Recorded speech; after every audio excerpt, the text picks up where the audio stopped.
राजरास्तार किंतु आमे 85 लक्ष बीजेपी विरुद्ध रे जोटू जीवु जहाँकि आगामी पंचायत इलेक्शन रे आगामी निर्वाचन मानकरे आमे मुहतोड़ जवाब देबु। मु डिंगर कुमार ऑल ओडिशा केवटा कैवर्त धीवर क्रियानुष्ठान community convener cum general secretary. आज जो प्रेस सम्मिलनी करिछु सांबादिक सम्मिलनी करिछु आपणक माध्यम रे आमे माननीय मुख्यमंत्री को दाबी जणाउछु अनुरोध करुछु जे तांको मिनिस्ट्री रे डॉक्टर मुकेश महालिंग जो health and family welfare minister अछंती सी तांकर 2002 पूर्वरु जाल जाति प्रमाणपत्र नहींकरी तांकर एजुकेशन सारी सरकारी चाकरी करिसंती एवं 2002 पूर्व रे वर्तमान 2002 परे केउटा सर्टिफिकेट ना रे से मंत्री हेइसंती जणे लोक दुईटा कास्ट सर्टिफिकेट से ये करिसंती सही समय 12/7/1988 मसीह रे सही समय पदमपुर तहसीलदार को तांको बापा जणे देवार लोक तांको जमी पट्टा को देवार बोलिक देखैसंती एवं 2002 परे से जणे केउटो तांकर बापा जणे केउटो एवं तांकर जमी पट्टा केउटो ना रे अछि बोलिक कहिसंती गोटे लोकर बापा दुईटा हेइ न पारे तांकर दुईटा केमती जमी पट्टा आसला गोटे देवार ना रे गोटे केउटो ना रे सी जो कहते केउटो माने देवार देवार माने केउटो आपण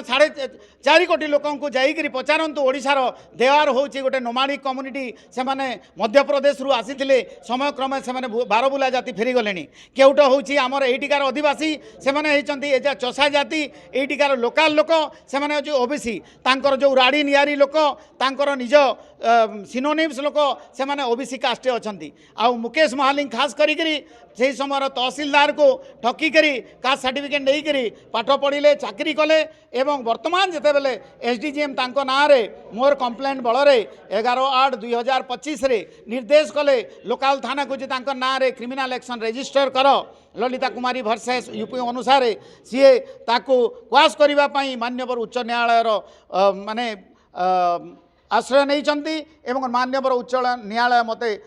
नोटिस करिसंती फेब्रुआरी 17 रे तार शुणाणी अच्छी मु आशंका करुँची जड़े कैबिनेट मिनिस्टर मु गोटे कमन मैन मु जदि से कैबिनेट मिनिस्टर हिसाब रे सामना रे रहिबे निहाती न्यायटा बाट बणा हेबो कहीं न्यायालय उपर मोर भरोसा अच्छी किंतु आज जो एडवोकेट जनरल अछंती गवर्नमेंट एडवोकेट अछंती एटा को मैनिपुलेट करि पारंती सही आशंकार मु माननीय मुख्यमंत्री को अनुरोध करुँची दाबी करुँची on behalf of the 85 lakh true untouchable scheduled caste of Odisha je let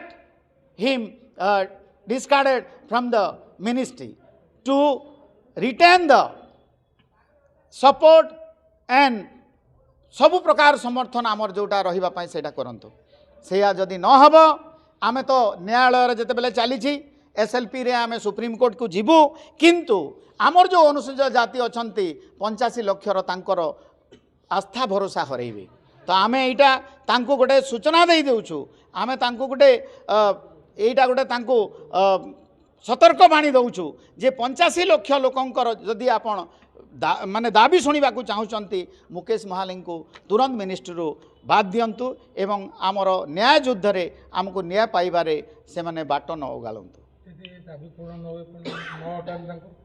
देखंतु 17 तारीख रे आमे माननीय उच्च न्यायालय रे आमे भाग नेबो आमे न्याय पाइबू आमर दृढ़ आशा अच्छी खाली आशंका अच्छी आशंका पाई आमर निजर गढ़ी सरकार को जनमंगल सरकार को आमे अनुरोध करुचु सी जदि न करिवे आमे तो न्यायालय को भरोसा करिचु एठी न्याय न मिलले आमे सुप्रीम कोर्ट जीवु आ सुप्रीम कोर्ट विगत दिन रे मु निजे प्लीड करथिली आ सेठी मु न्याय पाइछि आ सेटा प्रोसेस रे अछि एवं मोर दृढ़ आशा सुप्रीम कोर्ट रे एठी जदि न हबो आमे सुप्रीम कोर्ट जीवु एवं राजरास्तार किंतु आमे 85 लक्ष बीजेपी विरुद्ध रे जोटू जीवु जहाँकि आगामी पंचायत इलेक्शन रे आगामी निर्वाचन मानकरे आमे मुहतोड़ जवाब देबु। मुकेश महालिंग को आपण विरुद्ध टार्गेट करबा कि तांको विरुद्ध रे ये बार रीजन कोन होय देखंतु एटा मुकेश महालिंग कर मोर व्यक्तिगत नुह एटा 85 लक्ष लोकंकर कथा जणे फर्जरी करिथिबा लोक जणे दागी लोक कहार विरोधी होई न पारे समाज रो से विरोधी आमे 85 लक्ष लोकंकर देखंतु राम मंदिर सामना रे गोटे गोटे जदि किछि भिकारी गोटे बसिछि भिकारी रो थालो रे से अंधा लोक गोटे तार भिकारी थालो रु 20-30 टंका देखि पारुनी बोली के नै जिबा जहा मुकेश महालिंग आम पई जो रिजर्वेशन फैसिलिटी अछि सेटा को से चुरैबा ताहा